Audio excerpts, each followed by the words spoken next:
Hello everyone. In this lecture, we are going to discuss Maxwell's modification to Ampere's law. Now let's first see what are the laws of electrodynamics known to us before Maxwell. So let's start from electrostatics.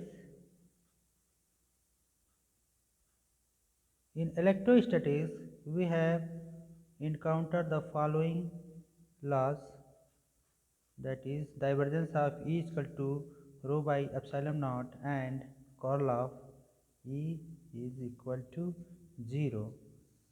So you can also write it in integral form as E dot dA is equal to 1 by epsilon naught integration over volume rho d tau. This is your Gauss law. Now you can also write in an integral form. This is E dot dl is equal to 0. So these two laws were known to us from electrostatics.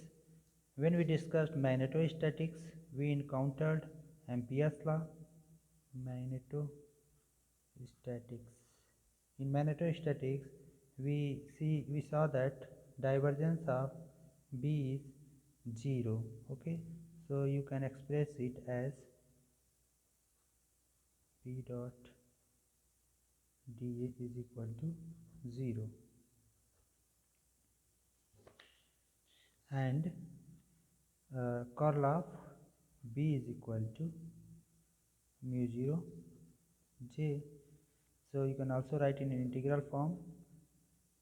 So it will be B dot dl is equal to mu 0 J dot dA. This is your Ampere's law. So in electrostatics and magnetostatics, we have established these relations. The first one is divergence of E is equal to rho by epsilon naught. Second was curl of E is equal to 0 in electrostatics, and this is always happens in electrostatics only. And in magnetostatics, divergence of B is equal to 0 and curl of B is equal to mu 0 J, and this is your Ampere's law. So Maxwell modified this law. No? So now there is another law known, you are also familiar with that law, that is Faraday law. In 1831, Faraday reported a series of experiments having relative motion between coil and magnetic field. Okay, suppose this is a coil, and if there is some relative motion between coil and magnetic field, then he concluded from their experiments, he concluded that whenever and for whatever reason magnetic flux through a loop changes, an EMF will produce in this loop. So the EMF that will appear in the loop is given by d phi by dt. Rate of change of magnetic flux is equal to EMF produced in the loop. So you can write it as E dot dl. Okay, d dot dl is equal to minus d by dt. Here your phi is the magnetic flux. Just like the electric flux, the magnetic flux can also be written like this.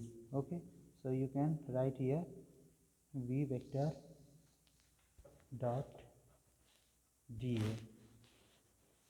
Okay, so now here from Curl's theorem, you can write curl of, means this is the integral over a line, and now you can convert it into the integral over a surface. So applying the curl theorem, we will write it.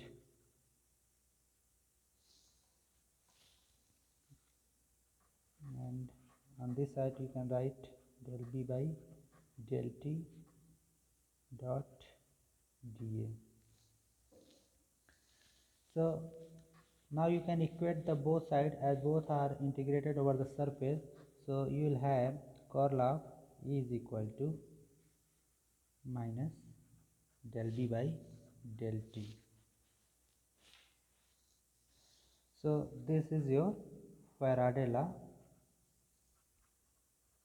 This is your Faraday law, which tells us that a changing magnetic field may produce an electric field.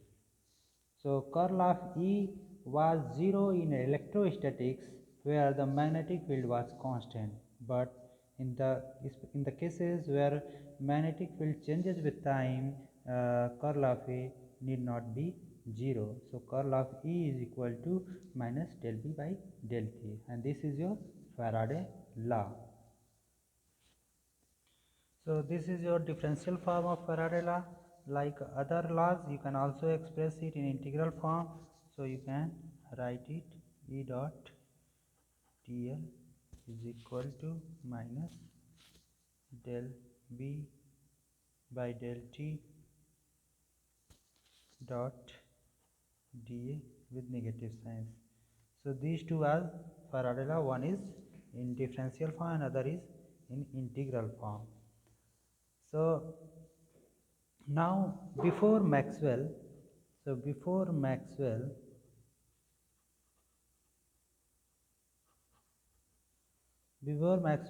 we have discussed just now, we have 4 laws. Okay, I will write here only in differential form. We have 4 laws. Divergence of E is equal to rho by epsilon naught, that is your Gauss law, and divergence of curl of E is equal to minus del B by del T. This is your Faraday law, and divergence of B is equal to 0, that is your third law, and again the curl of B is equal to mu naught J. This is your fourth. The first one is your Gauss law, second one is your Faraday law,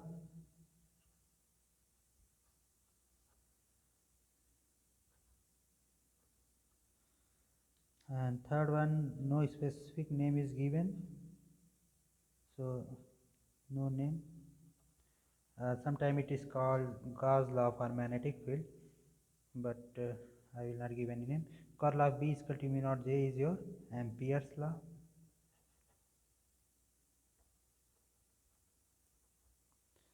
So you see that before Maxwell started his work, these laws were already known to the physicists, and these are the Gauss law, the Faraday law, divergence of V is equal to 0, and curl of B is equal to mu naught J.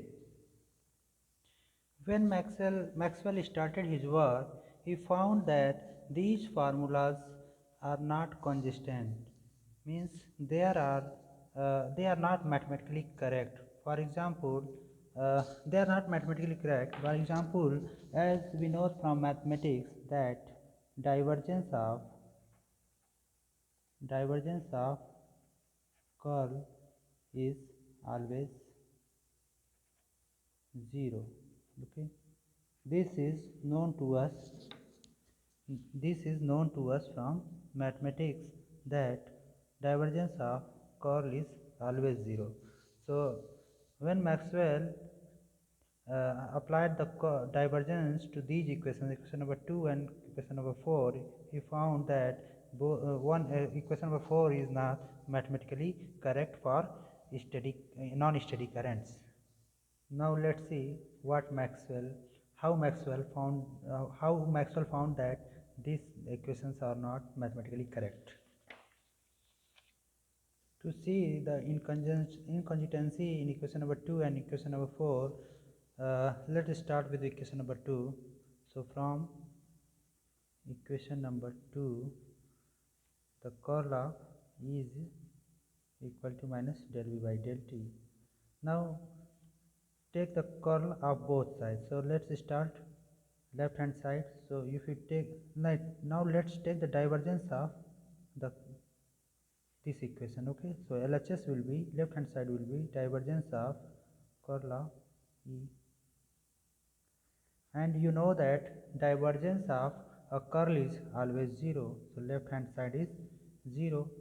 Now let's see what happens in right hand side. When you take the divergence of right hand side, that is del V by del T,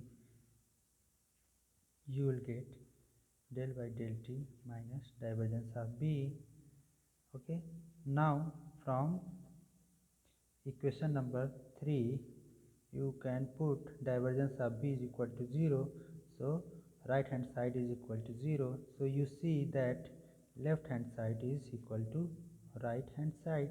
So you can say that this equation is correct, mathematically correct.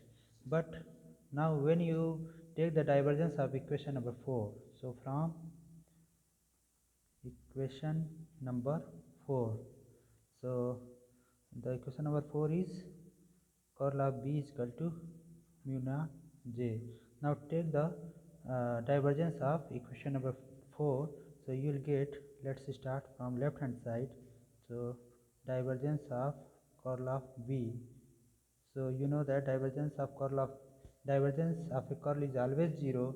So it should be 0. Okay. Now let's see what happens in right hand side. Okay.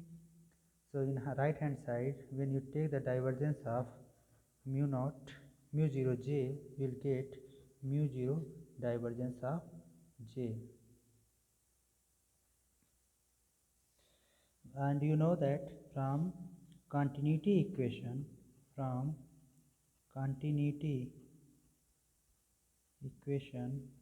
we know that divergence of J is equal to minus del rho by del T. So when you substitute it in this equation, you will get, okay, let me write below. So you will get minus mu 0 del rho by del T. So in order to this term will be 0 only when rho is constant. Okay, so this term will be 0. So there is a condition if rho is constant. Okay, if rho is constant means charge density does not changes with time. So you will get, it implies that del rho by del T. So in the case of electrostatics, this equation is valid, or in case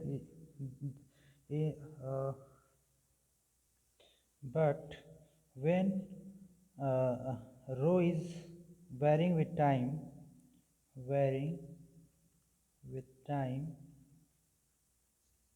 then del rho by del T is not equal to 0. As we have already defined that in magnetostatics is valid for the laws that we have established in magnetostatics is for only steady currents. So when there is no accumulation of charge at anywhere, and in that case divergence of J will be 0. So for steady currents, so for, you can say that for steady currents,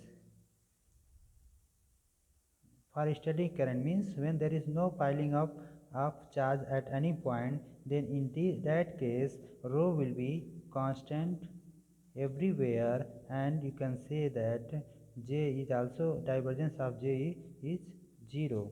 But for non-steady currents,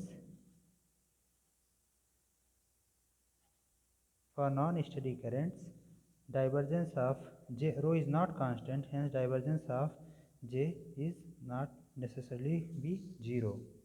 So this analysis tells us, we can conclude from this analysis that curl of B is uh, curl of B is equal to mu naught J, that is Ampere's law is not mathematically correct for non-steady currents. So curl of B is equal to mu 0 J.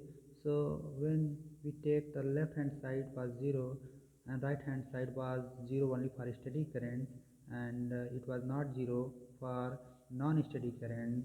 So Maxwell concluded that Ampere's law is cannot be right beyond magnetostatics. So since we in magnetostatics we dealt only with the steady current, so Ampere's law is valid for magnetostatics. But when we go beyond the magnetostatics, that in the regime where currents are not steady, means for non-steady currents, Ampere's law cannot be correct. There is another way to see that Ampere's law is bound to fail for non-steady currents. Suppose we are in a process of charging a capacitor. Suppose this is our capacitor, and these are the wires. We are connecting it with a battery. So when we are charging a current, it starts flowing. Okay. Now let's apply Ampere's law. Okay, if you apply integral in Ampere's law, it will read as B dot dl. Since I current is flowing, we can apply Ampere's law. Okay, suppose I want to apply this Ampere's law in integral form in the loop as shown in this figure. Okay, in this figure, this is the Amperian loop where I want to apply this equation. Okay, so let's what this equation reads. So this equation reads that line integral of magnetic field along the closed loop which encloses a surface is equal to total current piercing that surface. Let me repeat again. This is the line integral along a closed Amperian loop which encloses a surface is equal to total current passing through the surface. So I encloses the total current passing through the surface enclosed by the closed loop. Now here two types of surface possible which is enclosed by this loop. Okay, one surface may be in the plane of loop. In the plane of loop, there are many possible surfaces, but I am giving two examples. One surface is maybe this in the plane of loop. So if you consider in the plane of surface in the plane of the loop, so in that case your I enclosed will be equal to I. But since there is from this equation, since there is no restriction on what surfaces you are taking which has the loop as a boundary, so there is another possible surface. Suppose a balloon shaped surface, it is also symmetrical, so you may take a balloon shaped surface. So for balloon shaped surface, so if you take the balloon shaped surface for which the loop is at the boundary, so in this particular case, since no current is piercing that surface, okay, so no current is passing through it, okay, actually there is no current passing in between the plates, so you can say that I enclosed is equal to 0. You may say now that no, since there is no wire connected, so you can say that there is no current passing through in between capacitors, so the currents enclosed by this balloon shaped surface is 0. Okay, So you see that in the first case you will get the magnetic field as mu 0 I by 2 pi a, where a is the radius of the loop.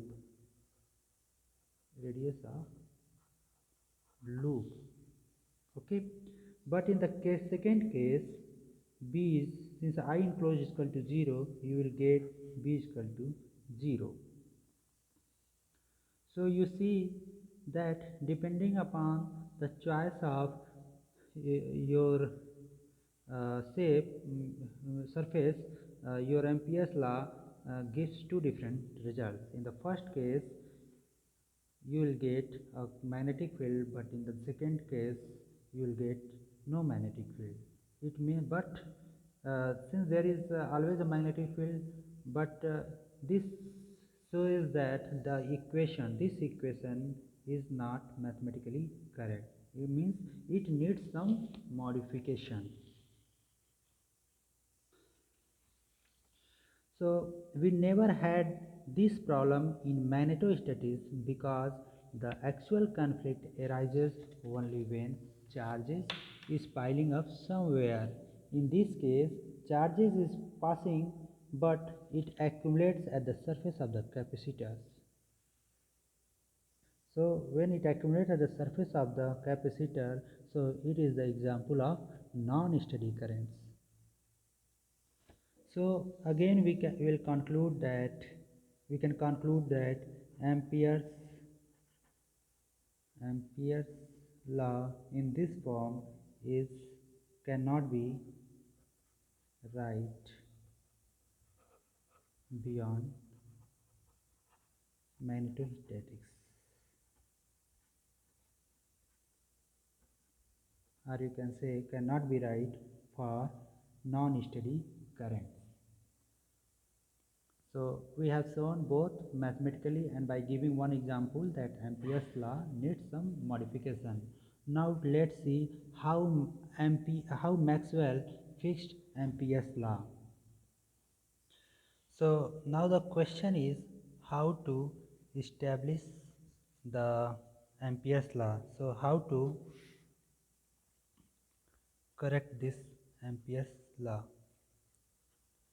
So when we have taken the divergence, so the main problem was from right hand side, that is divergence of J is equal to minus del rho by del T. Okay, so only this term, so since this term was 0 only for steady currents and non-zero for non-steady currents, so only we need to modify this, only we need to add to something to this right hand side, so that it will be always 0 whatever be the case. So divergence of J is equal to minus del rho by del T. If you write using the Gauss law, I will do only purely mathematics here. I will correct it with the use of mathematics. So from the Gauss law, you know that divergence of E is equal to rho by epsilon. So in place of rho, you can write it minus del by del T is equal to divergence of E. So divergence of del by del T, in place of rho we are substituting now, so we also have epsilon naught, so we can write it minus epsilon del E by del T. Okay, so in order to keep right hand side divergence of J is equal to 0, so if you add divergence of J with this term, we can write it now, J dot epsilon 0 del E by del T is equal to 0. Okay, so using the Gauss law, we can write like this: divergence of J plus epsilon 0 del E by del T is equal to 0. So this equation is, this term is always 0. Divergence of this term is always 0. Okay, whatever be, either it may be steady currents or non-steady currents, it is 0. So if in place of J, if we write this whole terms which is in bracket in this side, So in place of j, if we write j epsilon 0 del E by del t in right hand side, then this equation will be mathematically correct. Okay. So in that case, if you will add this, in that case divergence of both sides of this equation will be 0. So now we can put curl of b is equal to mu 0 j plus epsilon 0 del E by del t. Okay. So this is, or you can also say this, can write is curl of b is equal to mu 0. If we call this term jd epsilon 0 del E by del t, as jd means displacement current, so this equation will be j plus jd. So this is your modified Ampere's law. This is your modified Ampere's law. Okay, where jd is called as displacement current and it is defined as epsilon 0 del E by del t. So when you add this term, this will cancel the extra divergence caused due to the non-steady current. So in that case divergence of both sides will be always 0. So this is how the Maxwell set the Ampere's law. Now one more thing that you should note here, that if you write it in expanded form, you will write it as mu 0 epsilon 0 del E by del t. So in suppose we are in applying this equation in vacuum where there is no actual current. Since there is no medium, there is no actual current, so in that case you will have curl of b is equal to mu 0 epsilon 0 del E by del t. So from here you can conclude that a changing electric field may produce magnetic field. Okay, a changing electric field, a changing electric field induces a magnetic field. Okay, so the significance of this equation is that a magnetic field can be produced either by current distribution or by changing electric field. This is very important results. Just like curl of E is equal to minus del B by del T. So a changing magnetic field may produce electric field, and if the electric field also changes, it can again produce the magnetic field. So this is very important result that comes out because of the correction of Ampere's law.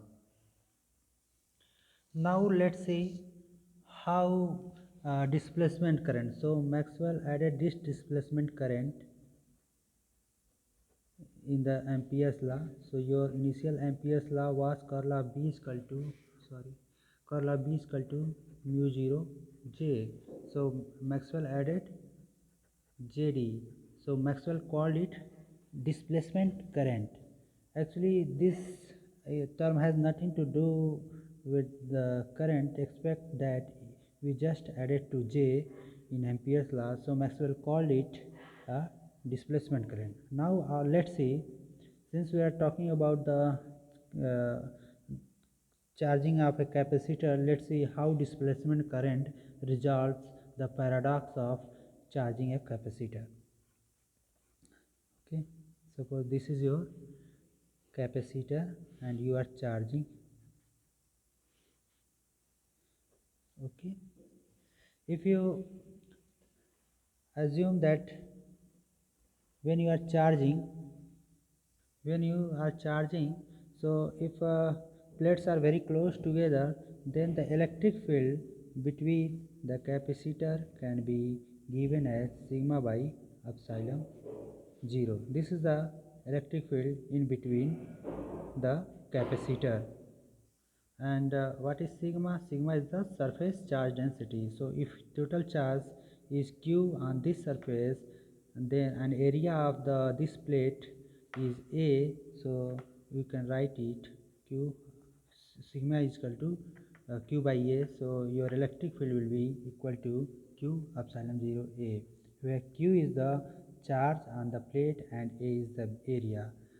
So we can say that between the plates del E by del T is equal to 1 upon epsilon naught a dq by dt.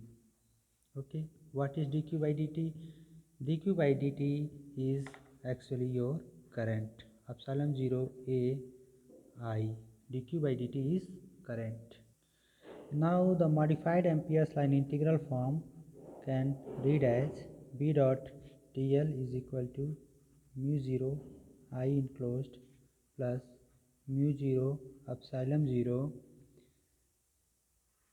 del E by del T dot dA. So in differential form it was like that, mu 0 I enclosed, okay, mu 0 j plus mu 0 epsilon 0 del E by del T. So in integral form this can be expressed as. Now the question is, so we have considered two surfaces. So now when we choose the flat surface, so for flat surface here, since electric field is in between the plates, so here for flat surface E is equal to 0 and I enclosed is equal to current piercing this surface, so I enclosed is equal to I. Okay, now when you choose the balloon shaped